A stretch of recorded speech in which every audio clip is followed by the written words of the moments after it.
So, hi, I'm Adam. I'm sat here with President of Boxlight, Mark Starkey. Thanks, Adam. Mark, do you want to introduce yourself? Yep. Hi, guys. I'm President, as you said, right? President of Boxlight, Mark Starkey. I've been with Boxlight since the acquisition. Sahara was acquired by Boxlight just over a year ago, as you know. You're part of the team. We've had an amazing year. It's been fantastic. So, yeah. Well, that leads me straight into my first question. How has 2021 been for you and the business?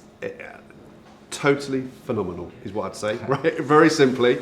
I mean, obviously, lots of challenges globally. You couldn't make up the year, right? If you want, anything stuck in the Suez Canal, we were there. Logistics problems globally, we experienced all that. But what's really interesting is all of those challenges, and our whole team smashed it, right? I mean, our performance of our business was exceptional.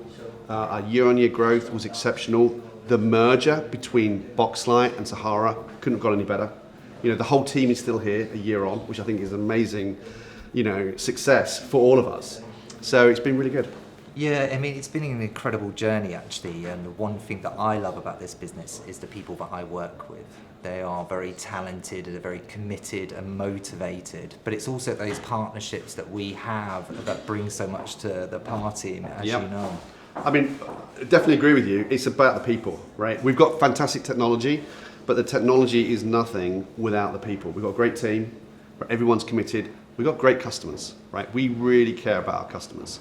Their partnerships from, ASI in Australia, which is, I mean, literally, I find it jaw-dropping that 18 months ago we were nothing in Australia, and now we're 42% market share because of ASI. I mean, that's just unheard of. Yeah, incredible. I mean, those future source stats are something to really take.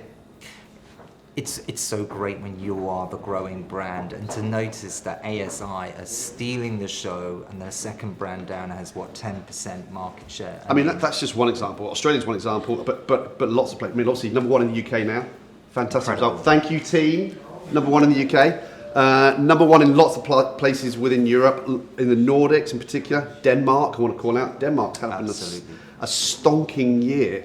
The US, I mean, I think we've had over 100% growth in the US. It's been amazing. We're up to 8% market share in the US. Obviously, it's a significantly bigger opportunity for us. And really, that's where I think the US and Germany are the two key focus areas for us in terms of where we go next year, where we can really accelerate our growth. So what would you say you'd seen, if any, noticeable trends like in the industry? I mean, we've traditionally been known as an education supplier. How has that messaging changed? So I think there's two key things.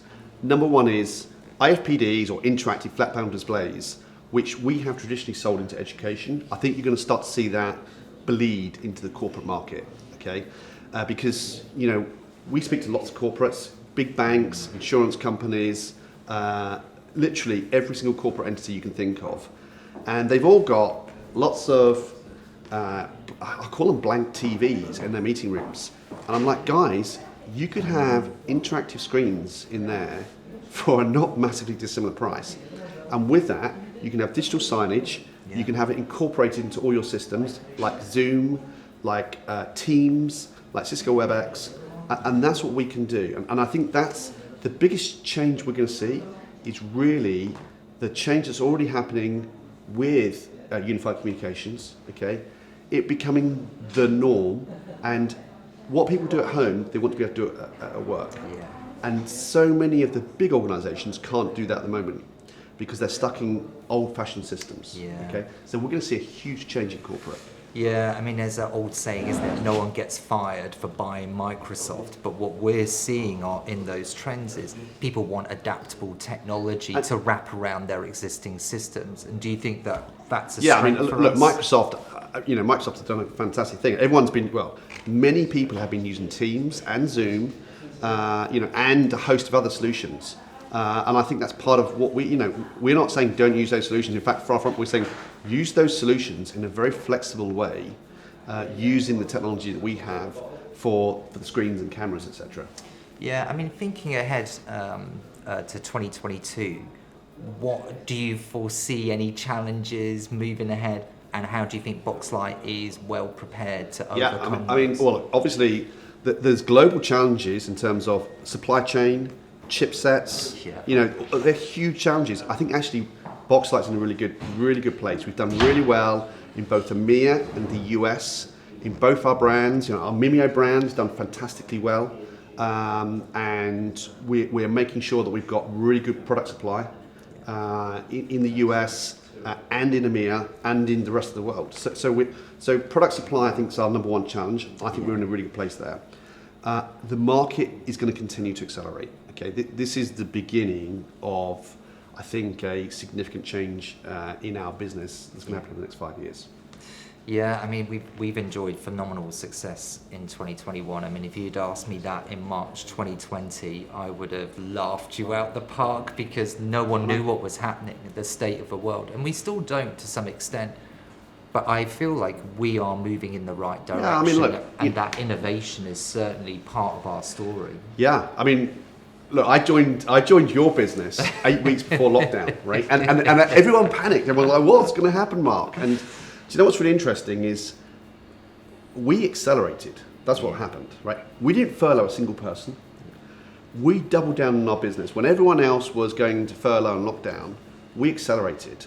And we're seeing that now. We're seeing that in the market share.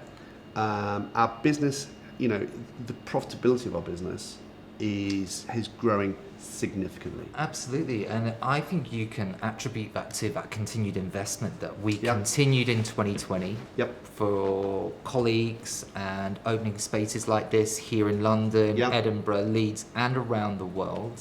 And I think that drive has certainly helped push that business forwards and keep that message out there that we here as a new kid on the block, if you like. Look, I tell you what, business is very simple. Two things: have fun, make money. It's as simple as that, right? And we're doing both, right? Which is great. And one of my favourite sayings that you taught me is revenue is vanity, profit is sanity. Love that. So you know, we're having fun. I think our staff are having a lot of fun, right? We play as a team, we win as a team. You know, we're doing lots of great things. The merger between Boxlight and Sahara has gone phenomenally well. We've got a great team in the US. You know, we're just having fun, and that's the most important thing. So how do you see 2022 panning out? If you had a crystal ball and you were going to gaze into the future, what do you think that looks like for us? More growth, right? I said it actually at a sales meeting. We had a fantastic sales meeting in Lisbon a few weeks ago, and I summed it up very simply, which is 2022 and beyond is all about having your foot to the floor, right, on the accelerator, because it's all about growth, right? The business is there for us. The market is there for us.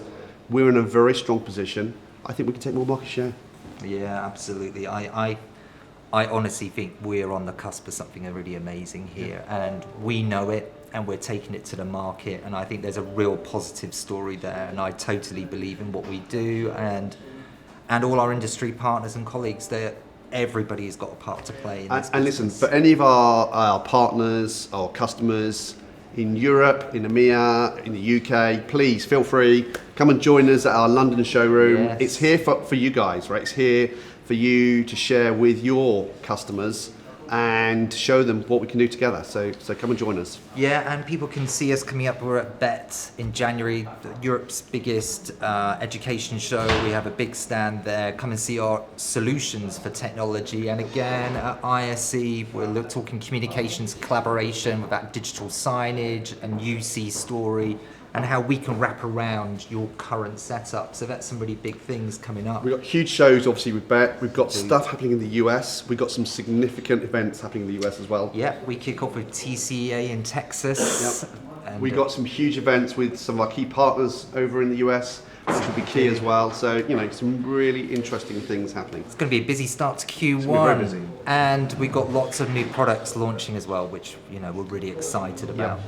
I mean, I don't know how much we can mention about though. But Well, I tell you what, I've seen some really exciting products that Sean, our CTO, has shown us and shown me, and I'm really excited. And it's like, okay, how quickly can we get that to market? And I think we're a few months away, but some really interesting things coming very soon. Now, so what? More importantly, what are you up to for the holidays?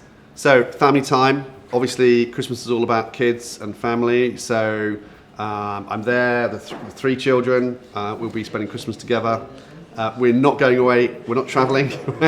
As much as I'd love to be travelling, we're not travelling because of more COVID. Makes it very difficult. So yeah, nice family Christmas. Are you cooking? Do you know what? I'd love to cook, but I'm probably a bit of a disaster at cooking, and my wife will be doing the Christmas dinner. So you're kind of forced out the kitchen because of your cooking. Well, do you know, I'd love to do it. Seriously, I think I could get the turkey and I could do something special with the turkey. Maybe put it in the barbecue or something like that. It would probably go completely wrong. My wife probably wouldn't accept it. So I'm at the bar buying, what's your drink? It depends what we're doing, right? It depends what the evening is. If it's just like a martini or a Bacardi, so yeah.